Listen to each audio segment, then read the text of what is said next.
আসসালামু আলাইকুম। আন্তর্জাতিক সর্বশেষ আপডেট সংবাদে আপনাকে স্বাগতম। শুরুতেই জানিয়ে দেব সংবাদ শিরোনাম। এবার প্রকাশ্যে ইরানের চাঞ্চল্যকর এক অস্ত্র আতঙ্কে ভুগছে ইসরায়েল। এরপরে জানিয়ে দেব শতাধিক ইসরায়েলি সামরিক কর্মকর্তার পদত্যাগ, সামরিক বাহিনীর ভাঙনের সুর। এদিকে ইউক্রেনে ৬ বিদেশি দূতাবাসে রাশিয়ার ভয়াবহ ক্ষেপণাস্ত্র হামলা। সর্বশেষ জানিয়ে দিব আঞ্চলিক আধিপত্যের জন্য মুসলিম দেশগুলোকে বিভক্ত করার চেষ্টা করছে আমেরিকা, ইসরায়েল, অভিযোগ ইরানি পররাষ্ট্রমন্ত্রীর। এতক্ষণ শুনছিলেন সংবাদ শিরোনাম, এবারে বিস্তারিত। এবার প্রকাশ্যে ইরানের চাঞ্চল্যকর অস্ত্র আতঙ্কে পড়েছে ইসরায়েল। পশ্চিমা পরাশক্তিকে চোখ রাঙানোর জন্য নিজের সামর্থ্যের সবটুকু দিয়ে চেষ্টা করে যাচ্ছে মধ্যপ্রাচ্যের পরাশক্তি ইরান। সম্প্রতি সিরিয়ায় মারাত্মক পর্যদস্ত হওয়ার পর নিজেদের সামরিক লক্ষ্য থেকে বিন্দুমাত্র বিচ্যুত হয়নি এই শিয়া সংখ্যাগরিষ্ঠ দেশটি। এরই মধ্যে সামনে এসেছে ইরানের সামরিক সাফল্যের এক চাঞ্চল্যকর সফলতার গল্প। বলা হচ্ছে ইরানের এই সফলতা মধ্যপ্রাচ্যের ইসরায়েল ও যুক্তরাষ্ট্রকে অনেকটাই হুমকিতে ফেলবে। এমনকি সামনের দিনগুলোতে পশ্চিমা আগ্রাসন ও নজরদারির জন্য বড় হুমকি হয়ে দেখা দেবে ইরানের নতুন এই সামরিক সাফল্য। গণমাধ্যমের খবরে বলা হয়েছে, সম্প্রতি পারস্য উপসাগর ইরানের নৌবন্দর আব্বাসের উপকূলে ইরানের নতুন এই এক ড্রোনবাহী রণতরী দেখা গেছে। রণতরীটি আগে একটি পণ্যবাহী কন্টেইনার জাহাজ ছিল। শুধু ড্রোনের জন্যই এই রণতরী সাগরে ভাসিয়েছে দেশটি। তেহরান এই নিয়ে আগে থেকে কোনো ঢাকঢোল না পেটালেও কৃত্রিম উপগ্রহ ম্যাকজারের লেন্সে ধরা পড়েছে সেই দৃশ্য। একই ধরনের 3টি রণতরী তৈরি করেছে ইরান। এর মধ্যে প্রথমটি হলো শাহিদ বাগেরি, আর দ্বিতীয়টি হলো শহীদ রৌদাকি এবং তৃতীয়টি শহীদ মাহাদাভি। স্যাটেলাইটের মাধ্যমে তোলা ছবিতে 3টি জাহাজই পারস্য উপসাগরে দৃশ্যমান। শহীদ বাঘেরিকে বলা হচ্ছে ফরওয়ার্ড বেস শিপ। এতেই বোঝা যাচ্ছে প্রযুক্তির দিক থেকে ইরান কতটা এগিয়েছে। এই রণতরীতে এমন একটি কোণ রয়েছে যেখান থেকে ড্রোন গোপনে উঠতে পারে।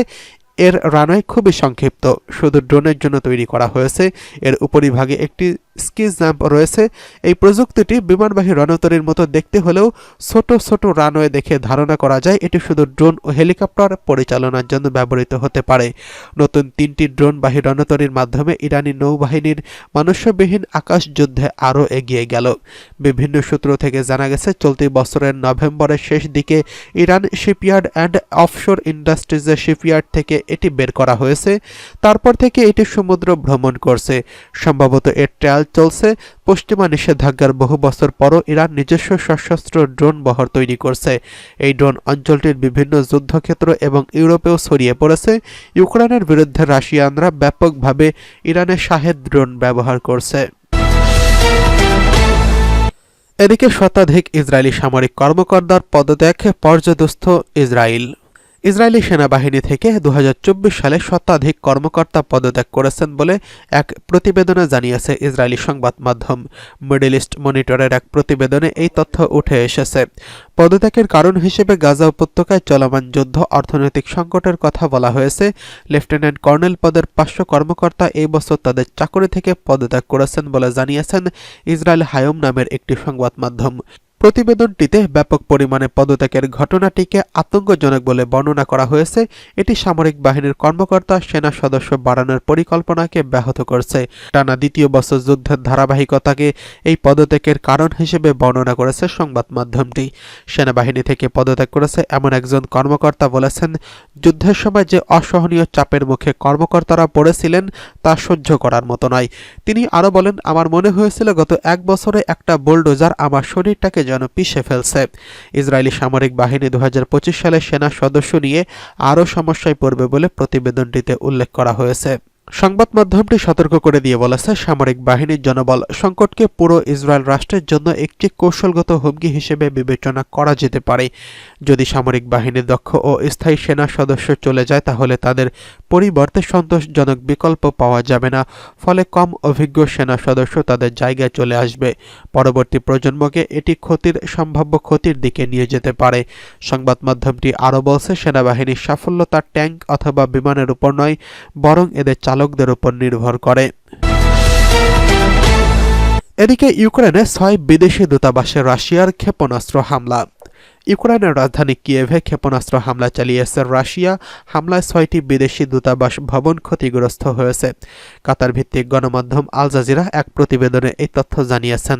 প্রতিবেদনে বলা হয়েছে, আজ সকালে রাশিয়া দফায় দফায় হামলা চালিয়েছে কিয়েভে। একের পর এক শক্তিশালী বিস্ফোরণের শব্দ শোনা গেছে।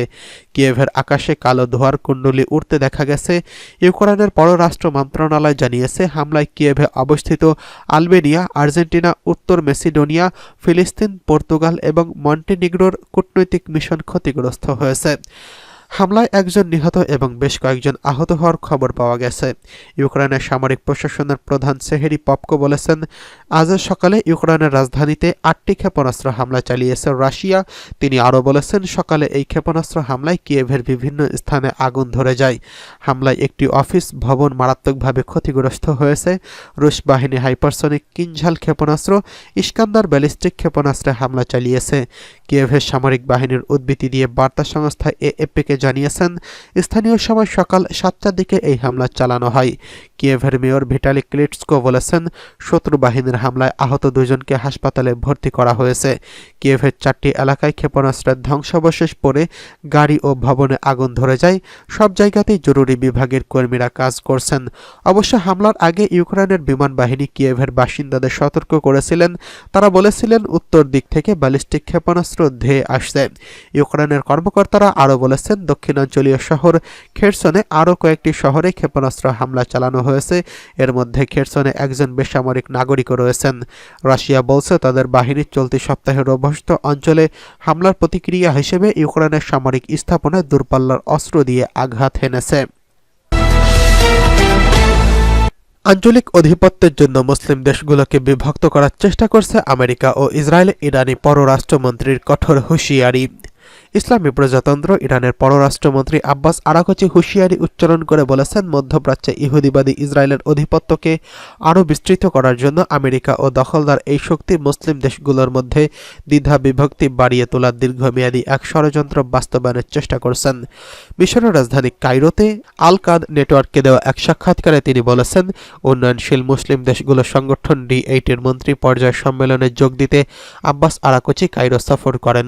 সাক্ষাৎকারে তিনি বলেছেন, মার্কিন সহায়তায় ইহুদিবাদী ইসরায়েল ফিলিস্তিনের অবরুদ্ধ গাজা উপত্যকা এবং লেবাননের যে বর্বর হামলা চালাচ্ছে এবং সিরিয়ার সামরিক ও অর্থনৈতিক অবকাঠামোগুলো ধ্বংসের উৎসবে মেতে উঠেছে, তা প্রমাণ হয় পুরো মধ্যপ্রাচ্যের জন্য ইরান দফায় দফায় যে সতর্ক বার্তা দিয়েছে তা সত্য ছিল।